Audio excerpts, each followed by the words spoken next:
Hi friends, இன்றைக்கி நம்ம சேனலில் ஆரி ஒர்க் ப்ளவுஸ் எப்படி மார்க் பண்ணணும் அப்படிங்கிறத பார்க்கலாம். ஆரி ஒர்க் மார்க் பண்ணுறதுக்கு நிறைய மெத்தட் இருக்குங்க.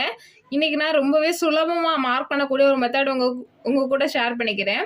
இது வந்து பர்சனலாக நான் பண்ணுற மெத்தட். எனக்கு வந்து ரொம்ப கம்ஃபர்டபுளாக இருக்கும்.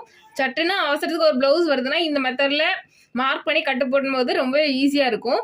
வாங்க அதை எப்படி நம்ம இன்றைக்கி பண்ணுறது அப்படிங்கிறத பார்க்கலாம். இப்போ தான் நம்ம சேனலில் ஃபஸ்ட் டைம் பார்க்குறீங்கன்னா மறக்காம சப்ஸ்கிரைப் பண்ணி வச்சுக்கோங்க. அப்போ தான் நான் போடுற வீடியோஸோட நோட்டிஃபிகேஷன் உங்களுக்கு வரும். இப்போ வாங்க நம்ம வீடியோக்குள்ளே போகலாம்.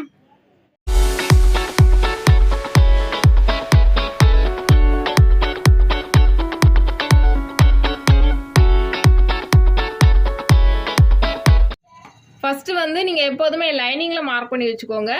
ரொம்பவே ஈஸியாக இருக்கும். பேசிக்காக நம்ம டிசைனுக்கு எதுவுமே வராது. அதாவது இப்போ பஃப் ஸ்லீவ்லாம் ஸ்டிச் பண்ணுறாங்க அப்படின்னா மேலே ஒரு ஸ்லீவ் வரும், அப்புறமா கீழே ஒரு ஸ்லீவ் வரும். அந்த மாதிரிக்கெலாம் கண்டிப்பாக நம்ம பேப்பர் கட்டிங் அல்லது பேட்டர்ன் போட்டுட்டு அதை கட் பண்ணி தான் நம்ம லைனிங்லேயும் கட் பண்ணணும், சாரீ துணிலையும் கட் பண்ணணும். இல்லை டிசைன் எதுவுமே இல்லை, நார்மலாக நம்ம பேக்கும் ஃப்ரண்ட்டும் கட் பண்ணுற மாதிரி தான். அதில் வந்து ஸ்டிச் பண்ணி ஒர்க் வச்சுருக்காங்க அப்படின்னா நான் சொல்லித்தர மெத்தடே உங்களுக்கு போதுமாக தான் இருக்கும். அடுத்தடுத்த வீடியோஸில் வந்து உங்களுக்கு இன்னும் அட்வான்ஸாக எப்படி மார்க் பண்ணுறது அப்படிங்கிறத சொல்லித்தரேன். உங்களுக்கு எந்த மாதிரிலாம் வேணும், டவுட் இருக்குது அப்படிங்கிறத எனக்கு கீழே மறக்காமல் கமெண்ட் பண்ணுங்கள். ஃபஸ்ட்டு நார்மலாக நம்ம ப்ளவுஸ் மார்க் பண்ணுவோம்ல, சேம் அதே மாதிரியே வந்து மார்க் பண்ணிக்கோங்க. இங்கே வந்து ஸ்டிச்சிங்காக ஒரு 1.5 இன்ச் வந்து விட்டுறேன்.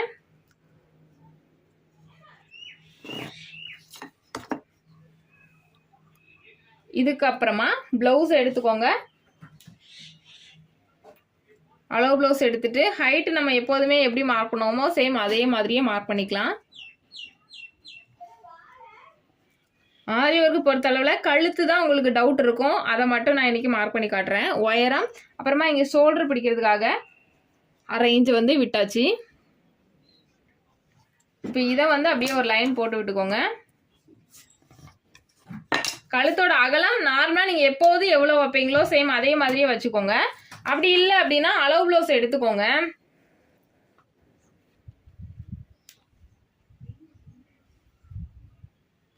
அளவு ப்ளவுஸை இந்த மாதிரி ஷோல்டரை பிடிச்சிட்டு இந்த மாதிரி வச்சு ப்ளவுஸ் நெக் வந்து ஃபஸ்ட்டு வந்து மார்க் பண்ணி விட்டுக்கோங்க.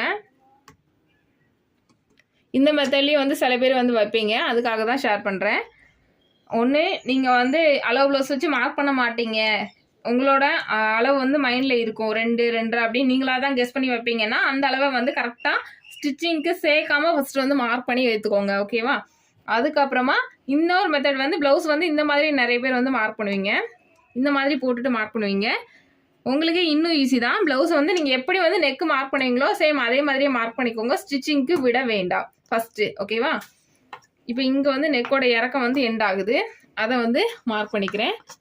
இந்த ஸ்டிச்சிங் விட்டுருக்க அளவில் இருந்து முதுகு பகுதியை இப்படி நடுவில் வச்சு பார்த்தீங்கன்னா தெரியும், இங்கே வந்து கரெக்டாக எண்ட் ஆகுது. ஓகேவா? இப்போ இதுதான் கழுத்தோட இறக்கம்,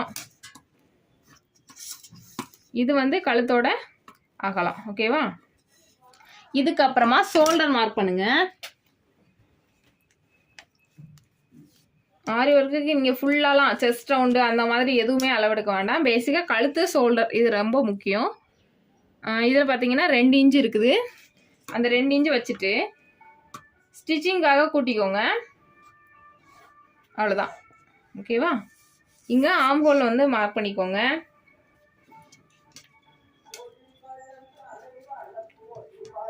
அவ்வளோதான். இவ்வளோ மட்டும் மார்க் பண்ணால் போதும், இதுக்கு மேலே மார்க் பண்ண தேவையில்லை. சரி, இப்போ இதில் வந்து எவ்வளோ தையலுக்கு விடணும் அப்படிங்கிறது தான் ரொம்ப முக்கியம். நல்லா ஷார்ப்பாக வந்து கேளுங்க. ஃபஸ்ட்டு இதில் நீங்கள் என்ன நெக்கு போடுறீங்க அப்படிங்கிறத சூஸ் பண்ணிக்கோங்க. மெயினாக பேசிக்காக நீங்கள் மார்க் பண்ண போகிறீங்கன்னா மேக்ஸிமம் ரவுண்ட் நெக் தான் போடுவீங்க. ஓகேவா? அந்த ரவுண்ட் நெக்கை அப்படியே வந்து ட்ராயிங் போட்டுக்கோங்க. ரவுண்ட் நெக் மார்க் பண்ணிட்டேன். சப்போஸ் இப்போ பாவா நெக்குன்னா அப்படியே வந்து விட்டுருங்க. ஓகேவா? விட்டுட்டு இதுக்கப்புறமா நீங்கள் விடக்கூடிய அளவுகள் தான் ரொம்ப முக்கியமான அளவுகள். ஓகேவா? இங்கேருந்து எவ்வளவு விடணும், நான் எவ்வளவு விடுவேன் அப்படின்னா இங்கேருந்து ஒரு 1/4 இன்ச்சும் ப்ளஸ் ஒரு கோடு அளவும் சேர்த்து வந்து விடுங்க. ஏன் அப்படின்னா நம்ம ஸ்டிச் போடுறோம் அப்படின்னா மிஷினில் நம்ம ஒர்க் போட்டதுக்கு அப்புறமா மிஷினில் தைக்கிறோம் அப்படின்னா இந்த இடத்துல வந்து தட்டும். மிஷின் வந்து ஒன் சைடு கைடு போடாமல் நம்ம தைச்சோம் அப்படின்னா கண்டிப்பாக வந்து தட்டும். ஒன் சைடு கைடுனா என்ன அப்படிங்கிறத காட்டுறேன். இதுதான் ஒன் சைடு கைடு அப்படின்னா நம்ம மிஷினில் வந்து இந்த மாதிரி ஒரு பொசிஷனில் இருக்கும். நம்ம மிஷினில் பார்த்தீங்கன்னா நார்மலாக இந்த மாதிரி டபுள் சைடு கைடு இருக்கும், தெரியும் நினைக்கிறேன். இந்த இருக்குது பார்த்தீங்களா, இப்படி இருக்கும். இந்த மாதிரி இருக்கிறப்ப நம்மளால் வந்து மிஷினில் கொடுத்து இந்த ஆரி ஒர்க் போட்டதை தைக்க முடியாது. ஏன்னா பீட்ஸு, செயின் ஸ்டோன் எல்லாமே வந்து ரொம்பவே வந்து தட்டும். ஸோ அதனால் இந்த மாதிரி ஒன் சைடு கைடு அப்படின்னு கடையில் கேட்டாலே கொடுப்பாங்க. இது பெரிய மிஷினுக்கும் இருக்குது, சின்ன மிஷினுக்குமே இருக்குது, 2 மிஷினுக்குமே இருக்குது. சரியா, இது லெஃப்ட் சைடும் இருக்குது, ரைட் சைடுமே இருக்குது. நம்ம ஒவ்வொரு டிசைனுக்கு ஏற்ற மாதிரி லெஃப்ட்டும் தேவைப்படும், ரைட்டும் தேவைப்படும். அதனால் நீங்கள் ரெண்டுலேயுமே ஒவ்வொரு பீஸ் வந்து வாங்கி வச்சுக்கோங்க. வாங்கி வச்சுக்கிட்டிங்கன்னா இது வந்து தைக்கிறதுக்கு உங்களுக்கு ரொம்ப யூஸ்ஃபுல்லாக இருக்கும். அப்போது இதை நீங்கள் மாட்டி பண்ணுறீங்கன்னா தையலுக்கு எவ்வளோ விடலாம் அப்படின்னா நீங்கள் 1/4 இன்ச்சுக்கு உள்ளவே வந்து விட்டுக்கலாம். இங்கேருந்து 1/4 இன்ச்சுக்கு உள்ளவே விட்டுக்கலாம், ஒன்றும் ப்ராப்ளம் இல்லை. கழுத்தை வந்து ரொம்ப வந்து ஒடிக்கிடக்கூடாது. சரியா, அதுதான் முக்கியமான மெயின். இல்லைனா நீங்கள் 1/4 இன்ச்சே விடுங்க, ஒன்றும் ப்ராப்ளம் இல்லை. ஏன்னா பிகினர்ஸ் அப்படிங்கும்போது ரொம்ப உள்ளே ஒடிக்கிட்டாங்கன்னா அப்புறமா நெக்கு ரொம்ப சின்னதாக போயிடும். இப்போ உங்களுக்கு ஒரு வேளை இந்த கைடு இல்லை அப்படின்னா நீங்கள் தாராளமாக என்ன பண்ணலான்னா, நான் ஆல்ரெடி சொன்ன மாதிரி 1/4 இன்ச்சிலேருந்து ஒரு கோடு அளவு எக்ஸ்ட்ரா வச்சுட்டு அதுக்கப்புறமா தான் நீங்கள் இங்கே ஆரி ஒர்க்குக்கு உங்களுக்கு டிசைன் வந்து ஸ்டார்ட் போடணும். இந்த லைன்லேருந்து போடக்கூடாது, இந்த லைனுக்கு அப்புறமா, இந்த லைனுக்கு இந்த 2வது லைன் இருக்குல்ல, இந்த லைனுக்கு அப்புறமா தான் என்ன பண்ணணும்னா போட ஆரம்பிக்கணும். இந்த லைனை ஒட்டியே வந்து ஃபஸ்ட்டு வந்து 3 லைன் வந்து ஜரியில் போட்டுக்கோங்க. ஜரி த்ரெட் இருக்குல்ல, அதில் வந்து ஸ்டிச்சு போடுங்க. ஸோ இந்த இருக்குல்ல ஜரி த்ரெட்டு, இந்த த்ரெட்டை வச்சு ஃபஸ்ட்டு வந்து ஒரு 3 ஸ்டிச் வந்து போட்டுக்கோங்க. இப்படி போடும்போது என்ன ஆகும்னா, சப்போஸ் நமக்கு மிஷினில் இந்த இடம் பட வேண்டிய கட்டாயம் வந்தாலும், ஒரு வேளை நீங்கள் நெக் ஏதாவது கோணெல்லாம் தைச்சிட்டீங்க அப்படின்னா கண்டிப்பாக நமக்கு வந்து நெக்கை வந்து லைட்டாக அட்ஜஸ்ட் பண்ணுற மாதிரி இருக்கும். அப்போ அந்த டைமில் இந்த ஜரி த்ரெட்டில் நீங்கள் செயின் ஸ்டிச் போடுவீங்கள்ல, ஒரு 3 லைன் வந்து போடுவீங்க. கண்டிப்பாக 3 லைன் போடுங்க. 2 லைன்லாம் போட்டிங்கன்னா பிகினர்ஸ்க்கு வந்து கண்டிப்பாக தைக்கிறது கஷ்டமாக இருக்கும். அதனால் ஒரு 3 லைன் வந்து கண்டிப்பாக ஜரி த்ரெட்டு போடுங்க. போட்டுட்டு அதுக்கப்புறமா நீங்கள் செயின் ஸ்டோன் எது உங்களுக்கு என்ன ஒர்க் வந்து பிளான் பண்ணியிருக்கீங்களோ அதை வந்து போட்டு விட்டுருங்க. இப்படி நீங்கள் மார்க் பண்ணும்போது உங்களுக்கு தைக்கிறதுக்கும் எந்த ப்ராப்ளமும் வராது, ஸ்டிச் பண்ணுறதுக்குமே எந்த ப்ராப்ளமுமே வராது, நீட்டாக வந்துடும். ஓகேவா? அதுக்கப்புறமா முக்கியமாக நம்ம கவனிக்க வேண்டிய விஷயம் என்ன அப்படின்னா, இந்த இடத்துல நிறைய பேர் இங்கெல்லாம் கரெக்டாக போட்டுருவாங்க. சம்டைம் என்ன பண்ணுவாங்க, இந்த இடத்துல வந்து ஞாபகம் இருக்காது. அதாவது இங்கே ஷோல்டர் பிடிக்கிறதுக்காக நம்ம வந்து 1/2 இன்ச்சு விட்டுருக்குறோம். அந்த 1/2 இன்ச்சிலேருந்து ஒரு 1/4 இன்ச்சு கீழே இறக்கி தான் நம்ம ஒர்க் போட்டு ஸ்டார்ட் பண்ணணும். ஏன்னா நம்ம இங்கே ஷோல்டர் வந்து 1/2 இன்ச்சு பிடிக்கிறதுக்காக பண்ணுவோம். சில பேர் 1/4 இன்ச்சு தான் பண்ணுவீங்க, சில பேர் 3/4 இன்ச்சுலாம் பண்ணுவீங்க. நீங்கள் எந்த அளவில் பிடிப்பீங்களோ அதுலேருந்து ஒரு 1/4 இன்ச்சு இறக்கி தான் இங்கே வந்து நெக்கு வந்து போட ஸ்டார்ட் பண்ணணும். ஓகேவா? இப்போ வந்து ஃபஸ்ட்டு நம்ம இதை வந்து நெக்கை வந்து வெட்டிடக்கூடாது, ஜஸ்ட் வந்து மார்க் பண்ணி வச்சுக்கணும். மார்க் பண்ணிவிட்டு இதை என்ன பண்ணுங்கள், நீங்கள் இந்த கிளாஸ் மார்க்கரை வச்சு மார்க் பண்ணக்கூடாது. டிசி இருக்குல்ல, டெய்லரிங் சாக்கு இல்லைனா சாக் பீஸ் ஏதாவது இருந்தால் ஓகே தான். இப்போது இந்த மெத்தட் உங்களுக்கு தெரியும்னு நினைக்கிறேன். இந்த இருக்குல்ல, இதுதான் இப்போ சென்டர். இதை வந்து இது கூட இப்படி ஒன்றா சேர்த்துட்டு லைட்டாக வந்து இந்த மாதிரி வந்து தட்டும்போது என்ன ஆகும்னா, இந்த பக்கம் இருக்கிற அதே அச்சு இந்த பக்கம் விழுந்துடும். அப்போ நீங்கள் இந்த பக்கமும் சேம் அதே மாதிரி ட்ராயிங் போட்டு விட்டுக்கலாம். நீங்கள் மார்க் பண்ணுறது எல்லாமே வெளி பக்கமாக மார்க் பண்ணணும். சரியா? இப்போ லைனிங்கில் மார்க் பண்ணுறீங்களா, உங்களுக்கு ப்ராப்ளம் இல்லை. லைனிங்கில் ஃபஸ்ட்டு மார்க் பண்ணிவிட்டு அதை வச்சு லைட்டாக இந்த கழுத்து மட்டும் ஃபஸ்ட்டு வந்து மார்க் பண்ணி விட்டுக்கோங்க, அதுவே போதும். அதுக்கப்புறமா இந்த கீழே வந்து நிறைய பேருக்கு துணி பத்தாது அப்படிங்கிற ஒரு குழப்பத்தில் இருப்பீங்க. கீழே கண்டிப்பாக யாருக்குமே வந்து துணி பத்தாது. அப்போ நம்ம என்ன பண்ணணும் அப்படின்னா, இந்த இடத்துல ஒரு வேஸ்ட் கிளாத்து, லைனிங் கிளாத்து ஏதோ ஒன்று வச்சு இந்த இடத்துல ஃபஸ்ட்டு வந்து மிஷினில் பெரிய தையல் வச்சு நம்ம போட்டு ஸ்டிச் வந்து போட்டுக்கணும். சரியா? இப்படியே நேருக்காக வச்சு ஸ்டிச் வந்து வேறு கலராக இருந்தால் கூட ஒன்றும் ப்ராப்ளம் இல்லை. இல்லைனா இந்த ப்ளவுஸ்க்கு வந்திருக்க லைனிங் துணி ஏதோ ஒன்று வச்சு இந்த இடத்துல ஸ்ட்ரைட்டாக வர மாதிரி பெரிய தையல், அப்படி இல்லை மிஷினில் இல்லைனாலும், இல்லை ஒர்க் மட்டும் தான் போடுறீங்க அப்படின்னாலும் கையாலவே வந்து ஹெம்மிங் போட்டு சீக்கிரமாக கொஞ்சம் பிரித்து எடுக்கிற மாதிரியான ஹெம்மிங் வந்து போட்டுட்டு விட்டுட்டு அந்த துணியை வந்து நல்லா இப்படி விரித்து விட்டுட்டீங்க அப்படின்னா நம்ம இந்த ஃபுல் நெக்குக்குமே வந்து ஆரி ஃப்ரேமில் ஃபிட் பண்ணும்போது உங்களுக்கு சரியாக வரும். இப்போது உங்களுக்கு அந்த ஃப்ரேமை வச்சு காட்டுறேன், இன்னும் புரியும் பாருங்கள். இப்போ நெக்கோட ஸ்டார்டிங் பாயிண்ட் வந்து இந்த இடத்துல இருக்குது. அப்போ நம்ம ஃப்ரேமை வந்து இந்த மாதிரி பக்கத்தில் வந்து ஃபிக்ஸ் பண்ண முடியாது. ஃபிக்ஸ் பண்ணால் நம்மளால் ஒர்க் போட முடியாது, கை தட்டும். அப்போ நம்ம என்ன பண்ணணும்னா, இந்த டிசைன் அதாவது இந்த முதுகு பகுதி இருக்குது பாருங்கள், இது வந்து சென்டராக வர மாதிரி, இந்த ஃப்ரேமுக்குள்ளே சென்டராக வர மாதிரி வச்சு போடணும்.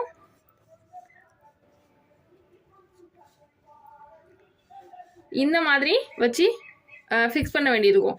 இப்போது இந்த கிளாத்துக்கு பார்த்தீங்கன்னா, அதாவது இது வந்து 16 இன்ச்சு ஃப்ரேம் தான். அதனால் இந்த கிளாத்தே வந்து போதுமானதாக தான் இருக்குது. சப்போஸ் நீங்கள் பெரிய சைஸ் ப்ளவுஸ்லாம் எடுக்கிறீங்கன்னா இந்த ஃப்ரேம் பத்தாது. 18 இன்ச்சு ஃப்ரேம் வந்து தேவைப்படும். அப்போ நம்ம இந்த மாதிரி கண்டிப்பாக ஒரு ஜாயிண்ட் கொடுக்கணும். ஓகேவா? அது ரொம்ப ஈஸி தான், பெரிய விஷயம்லாம் ஒன்றும் இல்லை. இப்போ அடுத்ததாக ஸ்லீவுக்கு எப்படி மார்க் பண்ணணும் அப்படிங்கிறத பார்க்கலாம். இப்போ நம்ம பேக் வந்து எந்த பக்கம் மார்க் பண்ணியிருக்கோமோ அதுக்கு ஆப்போசிட் சைடு எடுத்துக்கோங்க. எடுத்துட்டு ஃபஸ்ட்டு இந்த கிளாத்தை வந்து அப்படியே வந்து ரெட்டையாக வந்து மடிச்சிருக்கிறேன். மடிச்சுட்டு ஃபஸ்ட்டு வந்து ஸ்டிச்சிங்காக விட்டுக்கலாம். ஸ்டிச்சிங்காக எவ்வளோ விடுவீங்களோ சேம் அதே மாதிரியே விட்டுக்கோங்க. ஃபஸ்ட்டு நான் வந்து இங்கே எட்ஜை கட் பண்ணுறதுக்காக ஒரு லைன் வந்து கொடுத்துருக்குறேன். ஏன்னா இது நேராக இல்லை, நம்ம நேர் பார்த்து ஒரு லைன் போட்டுட்டு அதுக்கப்புறமா ஸ்டிச்சிங்காக லைன் விட்டுக்கிறேன். இதுக்கப்புறமா சென்டர் பார்த்துக்கோங்க. இதுக்கும் சென்டர் பார்த்து ஸ்ட்ரைட் வந்து ஒரு லைன் போட்டுக்கோங்க.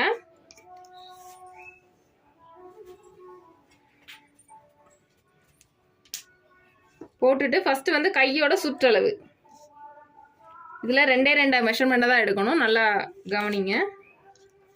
கையோட சுற்றளவு